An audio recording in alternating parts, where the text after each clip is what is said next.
partir de agora, a gente não vai mais falar de direito societário, a gente vai falar de futebol. Não é? Para o bem e para o mal, o objetivo aqui, ou o mote a partir de agora, vai ser o futebol. Na verdade, é uma ligação que se tenta fazer do futebol com esta disciplina. Claro, o direito societário, especialmente o mercado de capitais. O que é essa associação? No Brasil, algo absolutamente monumental. E aqui não se trata de fazer uma questão nacionalista, ufanismo, brasileiro, o jogador brasileiro, isso não é isso. Porque o futebol, efetivamente, um elemento da cultura, um elemento de cultura que a gente tem que reconhecer. Acho que não há vergonha nenhuma. Todas as culturas ou as civilizações antigas ou recentes têm como parte de sua cultura alguma manifestação atlética ou esportiva. O futebol, que não nasceu aqui, se integrou à nossa cultura, é parte da nossa cultura, talvez o bem mais relevante e importante da cultura brasileira. Não é? E que é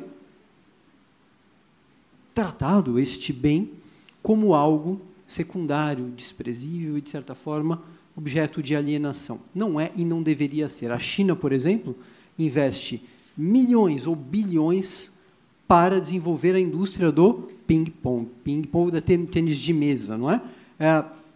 O Brasil tem, hoje, uma possibilidade de desenvolver uma indústria, uma atividade que é global. Uma atividade que representa a maior circulação de dinheiro no planeta em relação a qualquer atividade de entretenimento. Isto é monumental, isto é global. Daqui sai a maior quantidade de jogador para o planeta.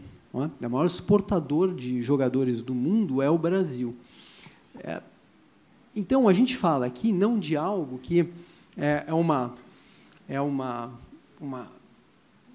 um delírio. Não, é efetivamente uma atividade que existe, que, de acordo com pesquisas sérias, pesquisa do Valor com a Folha de São Paulo, lá no Brasil, 150 milhões de pessoas que acompanham o futebol, que são dispostas, de alguma forma, a comprar ou participar desta indústria, sem contar o que ocorre no mundo, não é? É um efeito mundial, de modo que é uma grande possibilidade. Isso eu falei até agora de questões econômicas, quando a gente olha isso para o lado social, também os efeitos são muito relevantes. Por quê? Porque a gente está falando de não só apenas dos 11 jogadores que entram em campo em 100, 150, 200, 300 times espalhados pelo Brasil, mas toda a atividade que está ao redor, se a gente pudesse e se a gente tivesse algo relativamente organizado. Essas reflexões, que não são novas, eu acho, o mundo já parou para discutir isso e muitos países resolveram os seus problemas e introduziram institutos, sistemas, conceitos, ou, em muitos casos, uma legislação adequada e que permitisse um tratamento do futebol como uma atividade econômica e preservando. E aí é o grande passo, esse é o grande elemento, é a preservação dos aspectos culturais. Então, eu vou dar um passo, feita essa breve introdução. Aqui o tema hoje é a Sociedade Anônima do Futebol, um projeto de lei 5.082 de autoria do deputado Otávio Leite, que é do PSDB do Rio de Janeiro, salvo engano, o atual presidente do PSDB do Rio de Janeiro, que tem uma longa atuação com o futebol. Foi ele o relator do Profut e é um dos poucos que lutam ainda pela manutenção desse programa que nasceu morto, e a gente vê agora esse sistema estatal de permanente beneficiamento do futebol. É o Estado, de certa forma, que subsidia o futebol há 120 anos, e agora chegou a vez do STF, então, acabar com o Profut, porque, se não acabasse, os clubes iriam todos para a segunda divisão. Ou seja, tem muito problema nesse negócio. Então, como surge essa discussão toda? Surge de uma proposta, de um pedido que foi feito por um time de São Paulo, São Paulo Futebol Clube, para a reforma do seu estatuto. Esse trabalho a gente iniciou há uns 2, 3 anos, mais ou menos, e, ao concluí-lo, a sensação foi a seguinte: está tudo errado, não adianta. Este estatuto, que não é o que entrou agora em vigor, que eu já vou falar dele rapidinho. Um time de futebol ter um estatuto adequado não vai mudar absolutamente nada do modelo, da estrutura, que é uma estrutura que é antiga, ela é podre em muitos sentidos, ela tem problemas de concepção insuperáveis. E são dois, basicamente. O modelo de propriedade do futebol e o modelo de governança do futebol. Então, após a entrega deste estatuto para o São Paulo, o que ficou foi uma Mercedes, ou uma Ferrari, ou o que quer que seja, um belo carro para trafegar numa estrada de terra esburacada, não vai resistir. Então, o problema é de infraestrutura. A gente tem que rever a infraestrutura, não é? Para que depois os carros possam, então, trafegar conforme foram criados e constituídos. E aí se inicia um estudo e uma revisão dos modelos ocidentais, alguns orientais também, mas de praticamente todos os modelos ocidentais. E aí a gente fala dos europeus: Portugal, Espanha, França, Alemanha, Holanda, Itália, Inglaterra. Olha um pouco para o que se fez nos Estados Unidos e para a América Latina. E a gente não pode botar a América Latina aqui no mesmo grupo. Por quê? Porque o México não se comunica. O modelo mexicano para o esporte, sobretudo o futebol, não tem nada a ver com o modelo sul-americano. Mas mesmo na Sul-América, com países que já evoluíram muito e já oferecem sistemas muito mais adequados para o desenvolvimento da empresa futebolística. E por que eu falo empresa futebolística? Porque quando a gente pega times de primeira e segunda divisão, existe efetivamente uma organização empresarial no seio ou no âmbito de uma associação civil, uma associação secular que tem origem em grupos que se reúnem por questões sociais, pessoais, eventualmente até esportivas, mas com finalidades amadoras, e que tem uma organização que tem tudo a ver com aquela associação. Não é? O clube serve para quê? O clube serve para as pessoas se encontrarem, se reunirem, fazerem política, se desentenderem. Este é o motivo de existência de um clube. Agora, estes clubes, ocorre que hoje esses clubes operam empresas econômicas relevantes, importantes. O São Paulo, por exemplo, esse ano vai faturar algo em torno de 450 milhões de reais. E como é que se dá a administração, ou como se dava a administração dessa empresa econômica, dessa empresa futebolística? Um conselho de administração formado por 240 conselheiros, dos quais 2/3 vitalícios, uma diretoria com um presidente, 5 vice-presidentes e 22 diretores. A composição política era assombrosa. Um conselho fiscal que era composto por membros da administração, ou seja, eles fiscalizavam, não é? E nenhuma técnica de controle, de governança, de compliance, enfim, o que quer que seja. Não é? E este sistema amador é alimentado pela política interna do clube. E, novamente, não há nenhum problema em relação à política interna do clube. Acontece que a empresa econômica ela acaba sendo afetada por esses mandos e desmandos, e a gente vê isso em praticamente todos os clubes brasileiros. Não é? Então, aí se revela o duplo problema. O primeiro, que é o modelo de propriedade. A propriedade do futebol, por mais que se diga pertence aos torcedores, não pertence aos torcedores. O futebol pertence ao clube, que é controlado. Se a gente fosse fazer um paralelo com o direito societário, existe uma espécie de controle gerencial. Não é? Então, é o gerente ou o administrador que tem poder, em muitas situações, absoluto sobre a geração de riqueza do clube, definindo investimento, negociação de jogador, aplicação, é sistema presidencialista mesmo, não é? De maneira que esse fetiche que se criou de que o futebol é nosso, que nós mandamos e o social não existe. Não é? Então, quem é dono do futebol é o clube. E o clube, por sua vez, é controlado por 1, 2, 3 ou 4 pessoas que se protegem por sistemas políticos extremamente que se assemelham ao que a gente vê no Congresso e aí por diante. E aí vocês imaginam que a governança disso, ou a governação, o governo disso, envolve toda a sorte de negociação, apadrinhamento, porque é assim que o modelo se sustenta. Bom, com base nisso, a gente começa a exploração das medidas que se tomaram, como eu mencionei para vocês, fora do Brasil, e chega à conclusão de que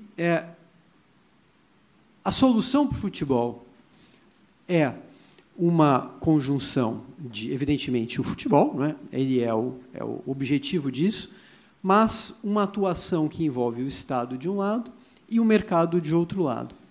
E por que o Estado? Porque o Estado, que vem há 120 anos financiando o futebol, seja por meio de renúncia, seja por meio de parcelamento, seja por meio de leniência ou falta de fiscalização ou cobrança de créditos tributários, seja por renúncia tributária, seja por investimento, como a Caixa, só esse ano ela fez um investimento de 160 milhões em patrocínio de times de futebol, não é? O Estado tem que deixar a sua posição de financiador do futebol. O mal do futebol, ou um dos problemas hoje do futebol brasileiro, é que o Estado o financia, não é? O Estado com mais 1 ou 2 agentes, de maneira que sustenta essa situação, sustenta este produto, este subproduto, que é o controle gerencial, ou o controle por meio de alguns poucos administradores. Qual é a função do Estado? O Estado tem que simplesmente definir o marco regulatório. E este marco regulatório envolve, de um lado, a instituição de todos os instrumentos necessários para que o futebol possa se financiar, ou seja, para atrair capital que vai botar o seu dinheiro num sistema, num ecossistema sustentável, que é concebido para isto e que, de outro lado, vai preservar o futebol como bem cultural, não é? Que vê no futebol uma atividade relevante e que em primeiro lugar, foi historicamente subsidiada, então deve-se instituir um sistema que vai sofrendo modificações com o tempo, não dá para a gente virar de uma hora para outra, porque isso não funciona, foi o que a Lei Pelé tentou fazer, em todos os casos, todos os investimentos tivemos problemas, não é? Mas que faça com que o futebol, então, possa continuar com as suas próprias pernas. Então, Estado, a função do Estado é essa, é legislar. A função do Estado por meio da legislação, estabelecer um marco regulatório. É isto. E quem vai financiar o futebol é o mercado. Quem tem que financiar o futebol é o mercado. Não é o Estado, não somos nós que temos que financiar uma atividade econômica. Uma atividade econômica que o mundo já mostrou que tem um potencial tremendo. Eu duvido aqui que até 2, 3 meses, mais do que 2 ou 3 pessoas nessa sala, no máximo, tinham a mínima intenção de ligar a televisão para assistir o campeonato francês. É possível agora que metade ou mais se interessem ou assistam, de alguma forma, o campeonato francês, por causa de uma pessoa, de um jogador. Eu estava, semana passada, almoçando com o cônsul da França no Brasil, e ele falando que há tempos que eles pretendem envolver ou desenvolver ações para criar um maior intercâmbio entre Brasil e França, que não seja um intercâmbio elitista, e ele não sabia como. De repente, ele se vê diante de um fenômeno futebolístico que aumenta a demanda, a procura, a informação e até o fluxo de turistas para a França, por causa de um simples jogador de futebol. Não é? O potencial do Brasil não é de um simples jogador, o nosso potencial é muito maior. Não à toa que, sem recursos, sem dinheiro, sem investimento, é o maior exportador de jogador do planeta. Tá? Muito bem. Então, este modelo, este processo, levava em conta a necessidade de um marco regulatório que, de um lado, colocasse o Estado no lugar dele e o outro estabelecesse meios para que o futebol encontrasse forma de se financiar, que é o que acontece no planeta. os times que hoje têm uma posição de destaque, eles se destacam por um único motivo. Eles encontraram meios de se financiar, cada um do seu jeito.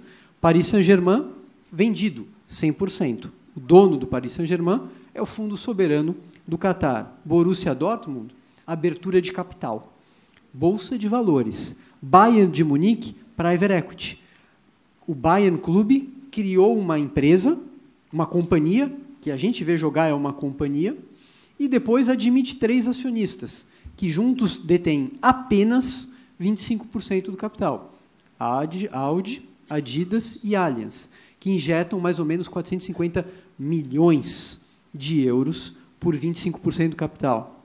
Manchester City, que há 5 anos era um time de segunda divisão na Inglaterra, fundo soberano de Abu Dhabi, e assim por diante. Portugal, por exemplo, os 3 principais times, ações negociadas em bolsa. Na Itália, Roma, ação negociada em bolsa. Manchester City tem investidor. Cada um tem o seu modelo. Não é? Espanha, que é algo que vem à nossa cabeça, ali todos os times de primeira e segunda divisão, todos, sem exceção, são companhias, exceto 2, Real Madrid e Barcelona. Barcelona é um time tecnicamente quebrado. Não é? O que sustenta o Barcelona, o que sustenta, apesar da sua receita inacreditável, é que a disputa entre Barcelona e Real Madrid, ela supera em muito futebol. Aqui é uma questão nacionalista, não é? É a Espanha unida contra a Catalunha. Então, todo o sistema de distribuição de renda por televisões e tudo mais vinha sendo canalizado, o sistema vinha sendo canalizado para fortalecer esses 2 times, para que eles se enfrentassem e pudessem um enfrentar o outro no plano futebol. Mas aqui é uma questão atípica no planeta. Bom, então, a partir dessas premissas, e olhando um pouco para o modelo americano, que não serve, eu acho, que para o Brasil, por enquanto, que é o modelo de dono, a liga tem dono, os times têm dono, o presidente ou a liga define quais times vão participar, em quais cidades, eles deslocam, mudam a cidade, o time da cidade, se não há uma receita. Eu acho que isso não tem a ver ainda com a nossa cultura. O mexicano caminha para isso. Na América do Sul, Colômbia, Chile, Uruguai, já com modelos de sociedades anônimas, desportivas, com o objetivo de desenvolver essa atividade. Quando a gente olha para o panorama futebolístico, há 2 países que estão atrás, seja de busca de soluções ou de efetivas medidas de reforma do modelo. Por acaso, esses 2 países se chamam Brasil e Argentina. Tá?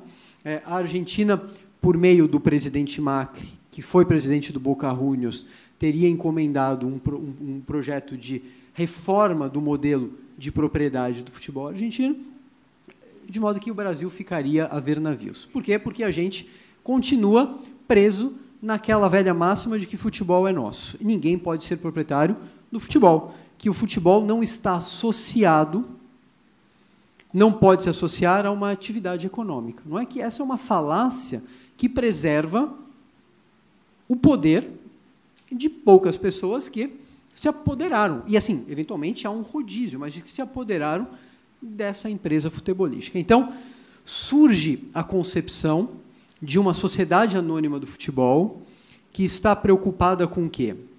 De um lado, com uma regulação que vá proteger o futebol como bem cultural, mas que irá, por outro lado, oferecer os meios para que o futebol se financie. O futebol precisa se financiar. É uma atividade empresarial como qualquer outra. E não haverá investidor, a não ser em modelos pouco transparentes, que podem ser bons ou não, isso é uma outra questão, e que colocarão dinheiro no futebol, enquanto essa questão da propriedade não for resolvida. Não é? Afinal de contas, investir numa associação civil é impossível, você não tem como tirar o dinheiro de lá depois.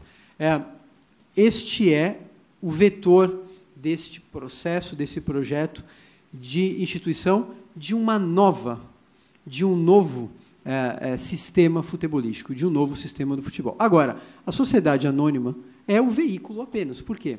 Porque há outras ações e outras iniciativas que são relevantes para que se crie este ambiente, este ecossistema. Fala-se de quê dentro deste projeto? Da criação imediata de instrumentos de financiamento do futebol para a sociedade anônima futebolística. Um deles é a Debenture Fut, que seria um título de dívida, que teria um incentivo tributário para quem comprasse aquele papel, que vai servir para que o futebol, então, se financie. Outro aspecto relevante é o tributário. Lembrem, o direito, o Estado brasileiro vem subsidiando o futebol por via de política fiscal. Então, isenção, imunidade, coisas desse tipo. Uma atividade econômica, ela tem que concorrer, ela tem que sujeitar a um modelo tributário que defina e parta da premissa de que é uma atividade econômica. Não dá para fazer isso do dia para a noite. Isso aqui é um processo evolutivo, um processo de adaptação, que é o que se propõe também uma reforma no sistema tributário para permitir que a sociedade anônima do futebol, então, ela vá se adaptando à realidade econômica até que chega um momento em que ela sofrerá as incidências que qualquer outra atividade. Lembrando, está no mercado, tem como se capitalizar, tem como receber investimentos, é uma atividade que vai ter os seus incentivos para que isso fique em pé. Uma terceira proposta que se faz é a criação na Bovespa de um nível especial de listagem para produtos relacionados ao futebol. A gente conversou muito sobre isso lá na Bovespa, inclusive o último livro que eu escrevi, o presidente da Bovespa faz o prefácio, ele diz: Bovespa está interessadíssima e vai apoiar, e de fato disse que apoiaria em tudo, mas a gente acabou caminhando para um nível de certificação de boa governança, não é? E o quarto aspecto desse projeto de lei que está tramitando trata de algo que eu acho que é o princípio de tudo, que é a relevância social que o futebol tem para este país. Então, ele estabelece aqui o sistema de convênio, que seria um convênio entre a Sociedade Anônima do Futebol e escolas públicas, para que todo o recurso que for investido pela Sociedade Anônima do Futebol numa escola pública, para quê? Para reforma de equipamentos esportivos para a prática do futebol, para treinamento de crianças, o treinamento extracurricular, aproveitamento de ex-jogadores, que hoje é uma situação absolutamente dramática, são pouquíssimos os que realmente ganham algum dinheiro e conseguem manter esse dinheiro, né? Então, para reaproveitamento de jogadores profissionais que vão fazer o treinamento dessas crianças. Em contrapartida, as crianças têm que ter assiduidade. Isso tudo é voluntário, ok? Não é obrigatório. Importante. Aliás, tudo que eu estou falando aqui é voluntário. A Sociedade Anônima do Futebol, ela é criada ou não pelo clube. Eu já vou dizer como ela se cria. Se quiser, este convênio é voluntário, então não existe, nesse sentido, nenhuma imposição. Mas o fato é que a criança que estiver matriculada, tiver assiduidade e tiver a nota definida pelo MEC, ela pode participar daqueles convênios e, então, receber um treinamento específico, extracurricular. Este é o modelo que está hoje tramitando no Congresso, a Lei 5.082, de 2016, de autoria do deputado Otávio Leite, né, que é um projeto que foi proposto por mim e pelo Mansur. O Mansur foi vice-presidente do São Paulo e é um especialista em direito desportivo. O que vocês podem perguntar agora para mim tudo bem, legal, bacana, quanto tempo vai durar essa discussão? O processo legislativo ele é lento, e no Brasil, o ano passado, este ano e provavelmente no próximo ano, os deputados só têm uma preocupação, que é encontrar meios de a Lava Jato não bater neles. Então, tudo que eles fazem lá é para sistema de autopreservação. Qual é a preocupação hoje com o andamento desse projeto? Eu não diria com esse projeto. Qualquer projeto que não esteja ligado a isso não anda no Brasil. Então, ele está parado, ele já iniciou o seu trâmite, já iniciou o seu curso, mas não há uma movimentação, como os projetos envolvendo futebol também não têm estão praticamente todos parados. Mas o que aconteceu, e o que é muito interessante, que é a aplicação prática deste modelo num dos maiores times. Aí vocês vão me permitir aqui descambar, não para a paixão, mas para a realidade futebolística, mas é o maior time de futebol de todos os tempos da humanidade, que é o São Paulo Futebol Clube, né? O São Paulo Futebol Clube passou, o ano passado, por um processo político denso e tenso, que acabou culminando na necessidade de reforma do seu estatuto. O presidente Leco indicou uma comissão de 9 associados, e esta comissão, então, fez uma proposta. Eu participava desta comissão e toda a parte de governação ficou sob a minha responsabilidade. Então, as premissas da Sociedade Anônima do Futebol estão sendo testadas no São Paulo. Que alguma pessoa maldosa pode dizer, então é por isso que São Paulo está viajando para a segunda divisão, né? Na verdade, infelizmente, este processo de renovação ou reformulação da governança veio tarde. O que São Paulo passa hoje é fruto de 7 ou 8 anos de um processo político extremamente concentrador, que fez com que o apoderamento da empresa futebolística, ou os recursos do São Paulo, ou a inteligência do São Paulo, fossem, esses recursos todos, utilizados para a manutenção de poder, né? Isso gera atritos internos, uma disputa política tremenda, e o São Paulo passa a ser um clube como qualquer outro, em que as suas desinteligências deixaram de ser resolvidas lá dentro, isso se judicializa, isso cria um permanente ataque político para a destruição pessoal de pessoas, e a empresa futebolística está indo por água abaixo. Muito bem. O que o São Paulo instituiu no seu estatuto? Em primeiro lugar, um deslocamento do poder do Conselho Deliberativo de 240 membros para um Conselho de Administração de apenas 9 membros, tá? Dos quais 3 são independentes. Bom, então, a gente está criando uma sistemática de participação de um conselho nas decisões do São Paulo que se assemelham às das companhias. Mais até, porque a companhia aberta não tem obrigatoriedade nenhuma de ter 3 independentes. O São Paulo tem, efetivamente, 3 independentes no seu conselho. A diretoria do São Paulo passou a ser profissional, remunerada, e, do ponto de vista formal, composta por pessoas especialistas nas suas disciplinas. Por que do ponto de vista formal? Porque, na implementação deste estatuto, a tese do presidente é que não dá para virar rapidamente, houve uma acomodação política. Então, pessoas que antes eram políticos do São Paulo, faziam política de graça, passaram a ser remuneradas, essas pessoas, para dirigir a sociedade, ou melhor, para dirigir a empresa futebolística.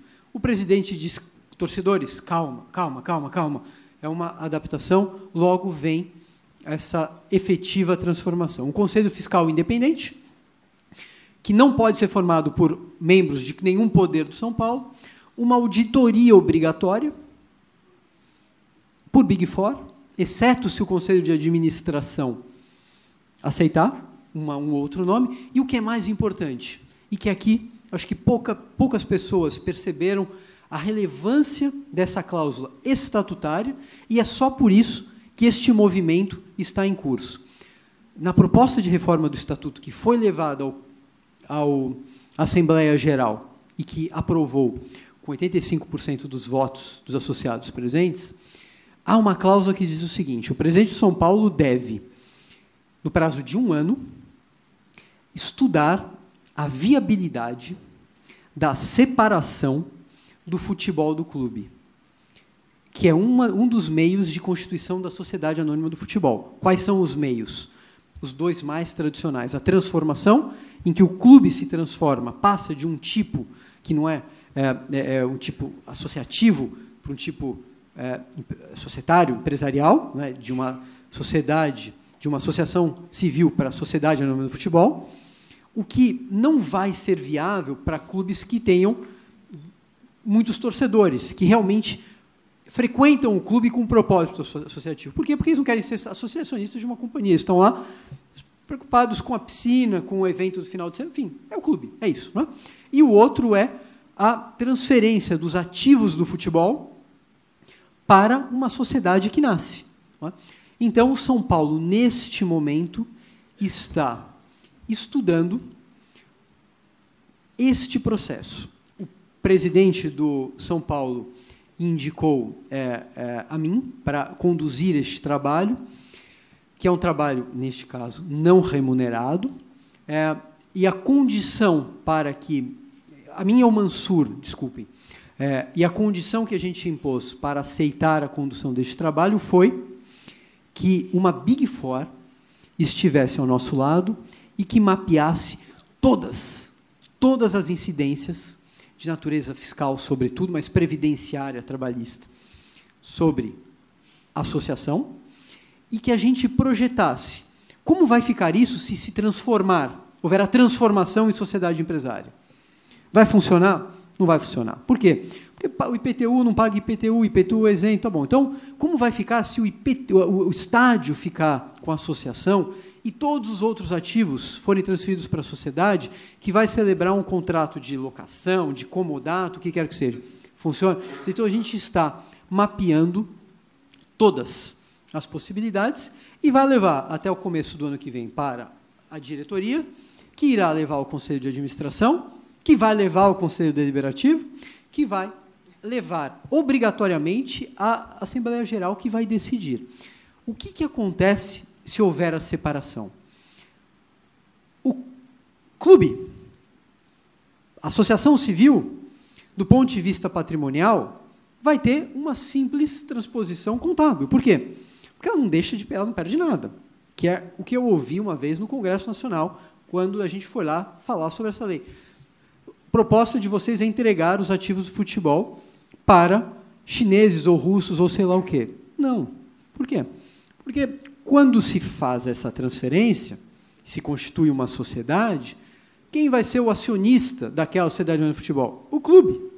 100% das ações pertencerão ao clube, que pode, eventualmente, não atrair nunca um investidor. Mas o que muda? Qual é a realidade que muda? Muda que o clube vai sair da vida política. Muda que a Sociedade Anônima do Futebol, no caso do São Paulo, não vai ser Sociedade Anônima do Futebol, seria uma sociedade anônima regida exclusivamente pela Lei 6.404 de 76. Esta companhia São Paulo terá ativos, terá patrimônio, poderá financiar a sua empresa futebolística, dando seus ativos em garantia, terá uma governança que vai atrair investidores, porque sabem da forma como ela é administrada, que poderá emitir uma debênture, e vejam a grandiosidade do negócio. Hoje, com taxa de juros decrescentes, se a gente pegar aqui uma média, se pegar o nosso dinheirinho que a gente ganha no final do mês e aplicar, acho que ninguém aqui tem 100% do CDI, mas vamos dizer que grandes negociações chegam aos 95% do CDI, não é? Que está caindo. Estava olhando o balanço do Flamengo recentemente. O Flamengo fez captações há pouco tempo, com um banco importante aí, a 170 do CDI. Vejam que maluquice. 170 do CDI. Se uma sociedade anônima do futebol emite uma debênture, que ela é emitida com base em um plano que é apresentado e organizado por profissionais de mercado, e chega não só a torcedores, não é? Lembra quando a gente pensa nas companhias das Índias, na origem, quando se fez a oferta, se não me engano, é a Companhia das Índias Ocidentais Holandesas, na sua oferta, essa oferta se faz a nacionais estrangeiros, judeus ou católicos, ou seja, o dinheiro não tem origem, o dinheiro não tem religião, aqui o que se quer é financiar uma atividade empresarial. Então, não é só para o torcedor do São Paulo, o torcedor do Avaí, o torcedor, sei lá, do Figueirense, de quem quer que seja. Qualquer investidor vai olhar e vai fazer uma decisão de risco. Entregar ou comprar um papel, uma debênture, que aquela sociedade anônima de futebol resolve pagar 102, 103. Olha só que belo investimento. E o clube, que quando podia tomava 160, 170, 180, vai oferecer a 103. Olha que negócio espetacular. Olha como se pode financiar o futebol. Mas tem mais. Por quê? Porque, como, diferentemente de um papel da BRF, da TOTUS, da Apple lá fora, existe uma relação passional. O adquirente daquele papel pode ter um acréscimo possível de rendimento. Exemplo, 3%, 4%, 5% da receita líquida dos jogos no estádio. Você traz o investidor, traz o torcedor para uma nova experiência, uma experiência que vai beneficiar toda a sociedade, você cria uma nova relação. A gente está falando aqui de debenture, a gente pode falar de investimento privado. O presidente do Fluminense, que também fez o prefácio do último livro, o Peter Simpson, um advogado, que dizia: eu sou fruto, eu sou o exemplo do modelo equivocado do futebol brasileiro. Há 10 anos eu nem associado era do Fluminense, era um apaixonado e conhecido nas tribunas pela minha paixão. Como eu tenho um escritório bem-sucedido no Rio de Janeiro, diziam: entra lá, você pode ajudar. Eu entrar lá? Não quero entrar lá. O que eu vou fazer lá? Não ajuda. 8 anos depois, ele era presidente do Fluminense. O que ele entende de administração empresarial? Ele é um advogado extremamente competente, brilhante, extremamente sucedido. Mas ele nunca administrou uma empresa econômica como aquela. Não é? E se tornou, então, fruto desse sistema. Não é? Ele dizia: o meu sonho era separar o futebol do clube, atrair um investidor de private equity, um bom private equity, e há alguns bons no Brasil, que ficará com 30%, vai me ajudar a arrumar a casa e depois a gente faz um IPO. E aí vem a crítica. O projeto sofreu 2 críticas. A primeira crítica era que se pretendia entregar o futebol ao Estado. Era uma forma de intervenção e estatização do futebol. E a outra crítica era no sentido de que se queria vender o futebol para os capitalistas mundiais insensíveis e corruptos, etc., etc. Que, de certa forma, elas são antagônicas. Não é? Mas isso tudo por instrumentos que se oferecem para solucionar o problema. Vejam hoje os clubes têm uma dívida de 5 bilhões de reais, mais ou menos, com o fisco. Não é? O que a gente sugere aqui é que, se houver convergência de interesses, o fisco, numa sociedade anônima do futebol, por meio de entidades que vão ser criadas por ele, pode, desde que tenha interesse do Estado e desde que o controlador da SAF, portanto, o clube, queira, vai transformar o crédito tributário dele em participação, com uma condição: que esta participação seja alienada no mercado, seja vendida no mercado, em leilão, pela Bolsa de Valores. Veja que se cria riqueza, se resolve um problema tributário que não tem fim. O Profut é um exemplo disso. 7 minutos? Tem mais 5 minutos? Sim. É um problema sem fim. Não é? Então, se oferece um programa com o propósito de parcelar uma dívida tributária que sabe que não vai conseguir. Não é? E aí, depois de 1, 2, 3 anos, se dá uma solução, a gente resolve depois, como agora chegou a vez do STF. Então, o futebol tem um potencial econômico tremendo. E aqui a gente não está falando de um sonho absurdo. Por quê? Porque o mundo já resolveu isso. Cada um do seu jeito. Cada um oferecendo as suas técnicas. E, então, o que se propõe com a Sociedade Anônima do Futebol é isto. Além do São Paulo, tem 2 outros clubes brasileiros. Em relação a esses, eu não posso mencionar, porque existe uma relação profissional aqui, que estão estudando a viabilidade de fazer esta separação, e há 2 outros que, por meio de projetos que envolvem a construção de arenas, num desses eu participo desde a origem, também está repensando todo o seu modelo de governança. Quem é o grande foco? Onde está o foco de resistência da Sociedade Anônima do Futebol? Está no Rio de Janeiro, e até pouco tempo, num prédio que se chamava José Maria Marim. É a CBF, por um motivo muito simples.